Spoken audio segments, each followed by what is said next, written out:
Assalamualaikum warahmatullahi wabarakatuh.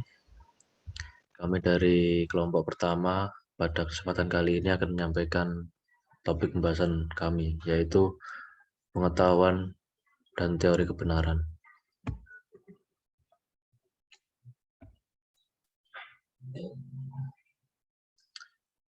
Kelompok kami terdiri dari 3 orang. Yang pertama ada Mas Riza Husnur Rozikin, kemudian ada Mas Wahyu Setionugroho, dan saya sendiri. Kemudian apa yang akan kita bahas kali ini, yaitu ada 5 pembahasan. Yang pertama adalah bagaimana definisi pengetahuan. Yang kedua, apa saja sumber-sumber pengetahuan. Yang ketiga, apa saja jenis-jenis pengetahuan. Yang keempat, bagaimana definisi tentang kebenaran. Dan yang terakhir adalah apa saja teori-teori kebenaran itu. Nah, definisi tentang pengetahuan. Pengetahuan merupakan informasi yang didapat untuk memperoleh pemahaman, pembelajaran, dan pengalaman melalui panca indera manusia ataupun dari sumber-sumber lainnya yang memberikan suatu gambaran untuk pengetahuan itu sendiri.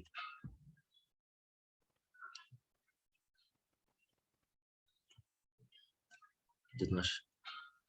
Dan selanjutnya adalah sumber-sumber pengetahuan. Sumber pengetahuan sendiri dalam Kamus Bahasa Indonesia diartikan sebagai asal. Sebagai contoh, kita mencari kata sumber mata air, berarti berasal dari kata air yang berada di mata air itu. Jadi dengan demikian bahwa sumber pengetahuan itu adalah asal dari ilmu pengetahuan yang diperoleh oleh manusia.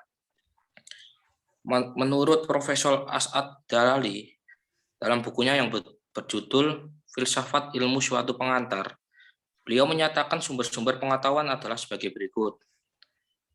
Yang pertama merupakan panca indera. Panca indera dianggap sebagai sumber pengetahuan yang paling utama yang dimiliki oleh manusia untuk mengenal objek-objek, baik yang ada di luar maupun di dalam dirinya. Objek yang ditangkap oleh indera disimpan dalam penyimpanan sensorik sebagai ingatan. Kemudian yang kedua ada nalar atau biasa disebut dengan rasio. Nalar sendiri adalah kemampuan manusia yang digunakan untuk berpikir dalam memecahkan masalah. Kemampuan ini membantu dan mengantar manusia untuk mendapatkan pengetahuan yang tidak dapat dicapainya melalui panca indera. Kemampuan nalar memungkinkan manusia dapat mengkaji dan memahami masalah yang dihadapi, untuk mengerti mana yang benar dan mana yang salah, dan berpikir sesuatu yang benar. Nalar juga dapat mengantarkan manusia untuk menjelajahi dunia baru atau wilayah-wilayah baru yang belum pernah bahkan masih belum mungkin disentuh manusia secara fisik saat ini. Kemudian untuk yang ketiga adalah otoritas. Berarti sumber yang lain di mana manusia mendapatkan pengetahuan adalah yang memiliki otoritas di bidang pengetahuan, keilmuan, keterampilan, keahlian, ataupun praktisi dalam bidang tertentu. Jadi bagi orang yang memiliki otoritas biasanya tidak dibutuhkan kredibilitas atau bobot keilmuan. Dalam arti orang tidak mempermasalahkan dan meragukan tentang kebenarannya lagi. Untuk yang selanjutnya adalah intuisi. Intuisi sendiri adalah salah satu sumber pengetahuan manusia yang memiliki kemampuan untuk mendapatkan pengetahuan tanpa melalui nalar. Jadi dengan intuisi manusia dapat menemukan pengetahuan atau dapat memecahkan masalah yang dihadapi tanpa proses nalar. Orang yang berintuisi adalah orang yang sedang berpikir. Hanya hasil pemikirannya tersebut tidak melalui penalaran. Atau biasanya intuisi ini biasanya disebut dengan bisikan gaib, atau biasanya orang Jawa menyebutnya dengan wangsit. Intuisi dapat datang dengan sendirinya seperti datang dalam mimpi secara tiba-tiba, ataupun dengan cara mencari pengetahuan dari intuisi ini dengan cara bersemedi, menyempit di gua atau di kuburan keramat. Cara yang paling umum digunakan untuk berintuisi adalah beristighoro, yaitu dengan melakukan sholat di malam hari. Sumber kelima adalah wahyu. Wahyu merupakan sumber pengetahuan manusia yang berasal dari Tuhan, di mana wahyu diturunkan Tuhan melalui nabi-nabi. Wahyu tadi berupa ayat-ayat suci dan kumpulan dari ayat-ayat suci diturunkan kepada nabi-nabi tadi berupa kitab suci. Jadi kitab suci ini dijadikan pedoman oleh manusia untuk mendapatkan pengetahuan sekitar persoalan-persoalan keagamaan. Kemudian untuk yang keenam adalah keyakinan. Keyakinan sendiri adalah salah satu sumber pengetahuan di samping sumber-sumber lain seperti yang telah dijabarkan dalam pembicaraan sebelumnya. Jadi keyakinan dianggap sebagai suatu kondisi psikologis seseorang yang didapatkan melalui kepercayaan. Dalam hal ini, dapat pula dikatakan bahwa keyakinan merupakan pematangan dari kepercayaan. Jadi kepercayaan masih bersifat dinamik dan dapat berubah sewaktu-waktu sesuai dengan situasi-situasi baru atau informasi-informasi baru. Keyakinan dapat terjadi melalui kepercayaan yang mantap dan matang terhadap wahyu tadi. Keyakinan bagi seseorang cenderung bersifat statis. Keyakinan sebagai sumber pengetahuan bersumber dari sumber-sumber pengetahuan yang lain, seperti pengalaman, penalaran, intuisi, dan wahyu di samping bersumber dari keyakinan itu sendiri. Keyakinan juga bersumber dari para otoritas. Selanjutnya,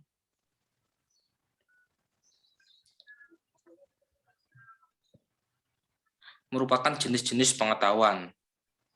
Jadi di dalam kehidupan manusia ini dapat memiliki beberapa pengetahuan. Menurut Burhanuddin Salam, beliau menjelaskan bahwa pengetahuan yang dimiliki manusia ini dibagi menjadi 4 bagian.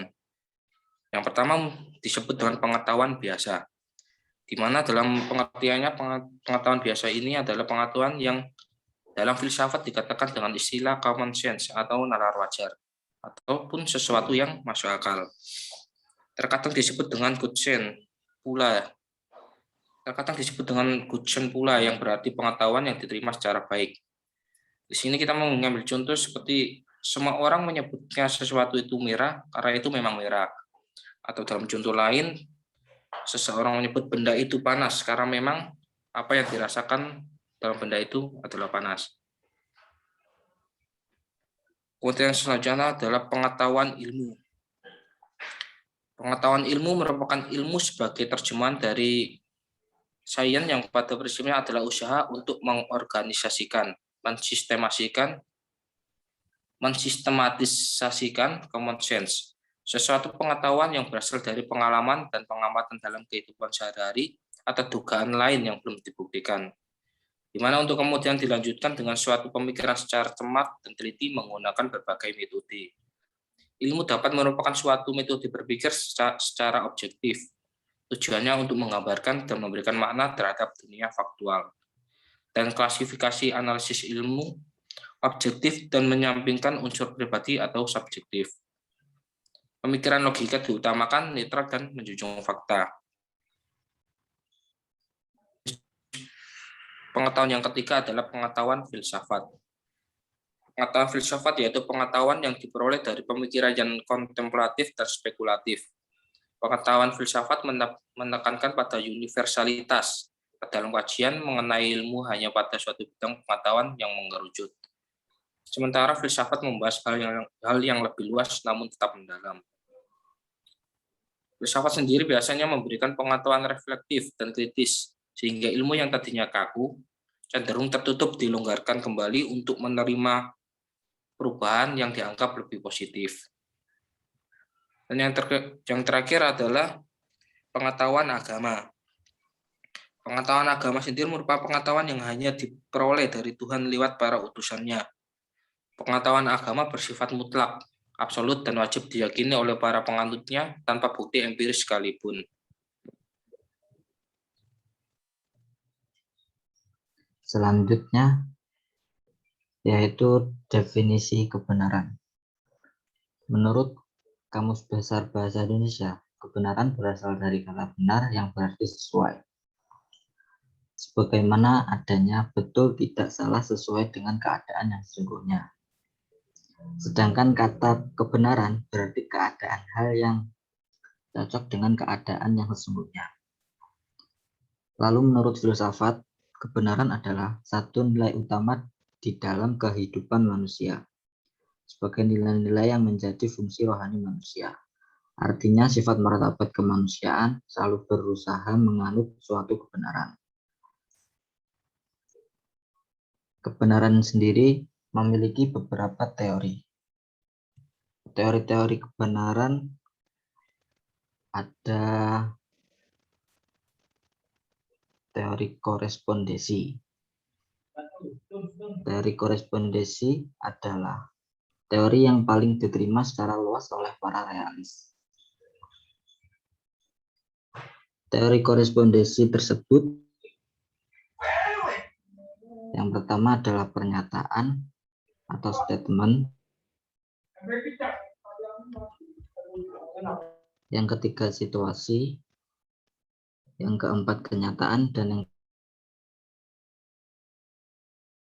teori ini dianut oleh aliran realis dan pelopornya adalah Plato. Yang kedua, teori koherensi. Teori ini memandang bahwa kebenaran ialah kesesuaian antara suatu pernyataan dengan pernyataan lainnya yang sudah lebih dahulu diketahui, diterima, dan diakui kebenarannya. Misalnya, bila kita menganggap bahwa semua manusia akan mati, maka pernyataan bahwa si fulan seorang manusia dan dia pasti akan mati. Yang ketiga dari teori-teori kebenaran adalah teori pragmatik. Teori pragmatik dicetus oleh Charles S. Peirce dalam sebuah makalah yang terbit pada tahun 1878 yang berjudul How to Make Ideals Clear. Teori ini memandang bahwa kebenaran suatu pernyataan diukur dengan kriteria apakah pernyataan tersebut bersifat fungsional dalam kehidupan praktis manusia. Kata kunci teori ini adalah kegunaan, bisa dikerjakan, dan pengaruhnya memuaskan.